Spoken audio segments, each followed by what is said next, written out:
Halo pemirsa, jumpa lagi dengan saya Argo Pratomo Nugroho. Saya hadir lagi ke ruang handphone dan smart televisi Anda. Saya menjumpai sahabat lama saya. Saya awalnya mengenal Mas Dhani King ini seorang seniman, maestro seni rupa. Beliau ini sudah bermain di tingkat internasional. Dan saya sudah lumayan puluhan tahun ini saya mengenal Mas Dhani King. Tapi saya tahu juga Mas Dhani King juga hobi ayam, sama dengan saya juga hobi ayam. Belakangan saya dengar malah Mas Dhani King ini kemarin digerebek polisi nih, di tempat ini. Saya ingin tahu ceritanya seperti apa. Selamat berjumpa Mas Dhani King. Selamat berjumpa Pak Argo dan pemirsa semuanya ya. Ya. Mas Salam Dhani seni dan budaya. Ya. Mas Dhani, saya ingin cerita dari Anda langsung. Seperti kejadiannya seperti apa ini? Kalau Anda sampai digerebek polisi itu? Oke, jadi menarik ya Pak Argo ya di sini ya. Ya. Kejadiannya tuh hari Sabtu sekitar jam 3, berarti tanggal 3 Januari ya. Dari 2 hari yang lalu ya? Ya, 3 Januari 2026. Ya. Seperti biasa saya dan teman-teman melakukan kegiatan yang sifatnya hiburan dan silaturahmi gitu ya. Kira-kira sekitar 6 orang dan itu kebetulan warga RT 06 semua Pringgading. Di Pringgading ya? Pringgading. Nah, setengah jam kira-kira kita punya kegiatan tersebut karena memang jumlah ayam yang tidak banyak dan itu hanya sekedar abar. Tiba-tiba saya dikunjungi, tiba-tiba saya disatroni dengan banyak orang. Yang pertama mungkin dia datang berpakaian preman, lalu dia menanyakan dengan sedikit tekanan gitu ya, bahwa dibawa kemana ayamnya. Bilang, ayam apa, ayam apa dan kamu siapa, kayak gitu. Terus dia bilang, ini kami dari Polsek Pajangan.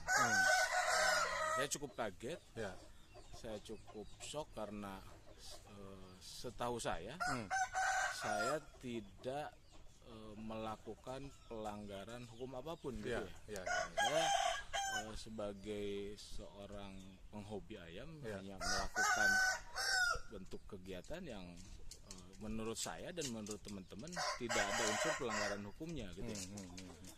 Nah kemudian mereka menanyakan lebih detail, menanyakan lebih intimidatif tentang kegiatan yang saya lakukan. Bahkan ada pertanyaan yang menurut saya mereka tanya soal apakah kamu tahu sabung ayam itu ilegal. Saya jawab, sabung ayam itu, adu ayam itu, abar ayam itu legal. Yang ilegal itu pasal 303 tentang perjudiannya. Dan saya tidak melakukan perjudian di tempat saya ini. Saya bilang orang kalau mau judi ya bisa di tempat-tempat yang lebih lain, yang lebih eksklusif, yang lebih tertata. Ini cuma sekedar kegiatan silaturahmi dan hiburan gitu. Nah, kemudian singkat cerita bahwa mereka mengakui kalau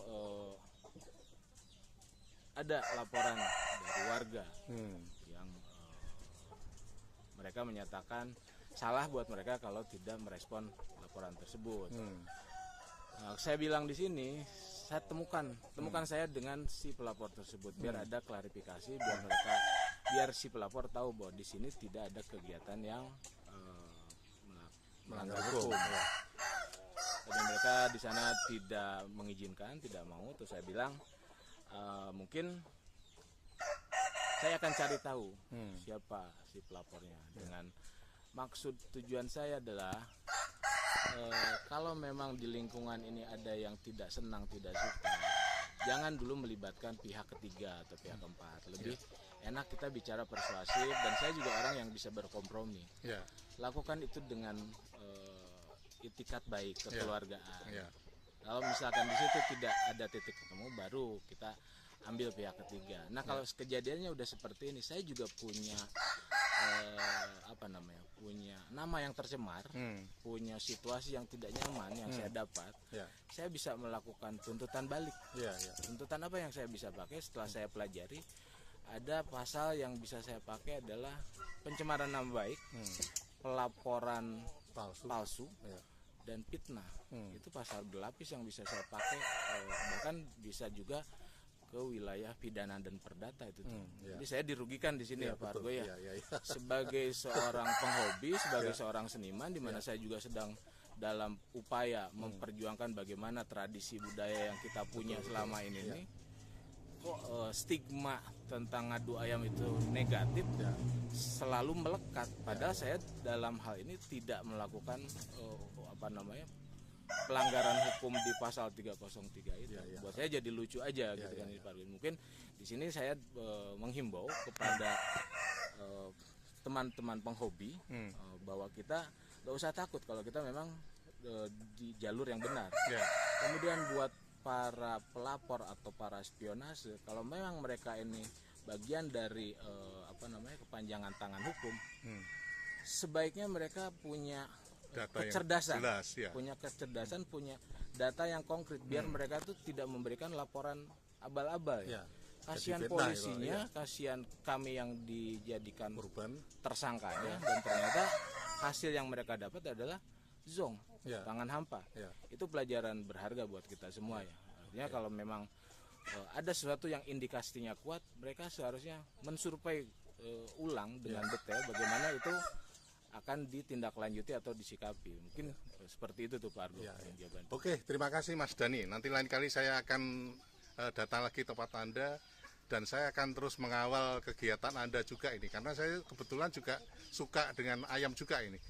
Terima kasih Mas Dani. Sama-sama Pak Argo. Salam dan budaya buat semua pemirsa Pak Argo.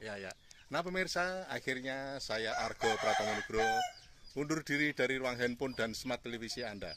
Argo Pratomo Nugroho terus memberitakan, Anda yang membijaksanakan. Sampai jumpa.